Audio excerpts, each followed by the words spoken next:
Good day mga ka-Faith, nandito po tayo sa Faith Nature Farm. Isa po sa mga tanim namin dito ay ang tinatawag na lemongrass. Ang lemongrass po ay gamit po sa mga pagkain.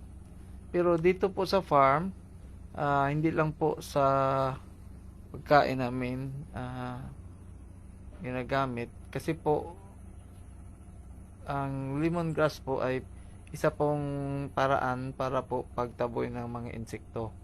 Pero pag mag-harvest po kami dito sa farm, kasi marami po kaming tanim, marami pong bumibili. Then minsan po nag-powder po kami, may lemongrass tea po kami, may lemongrass juice po kami. Pero ang paraan po namin dito sa farm sa pag-harvest is ano lang po, yung putulin lang, hindi na po i-root out mo, ano lang po, putulin lang para madali lang pong tutubo siya. So ilang days lang po or weeks, babalik na po siya sa normal. So ganito lang po ang paraan namin mag-harvest. Putulin lang namin, di lang mga nasa I think mga 5 inches or 6 inches.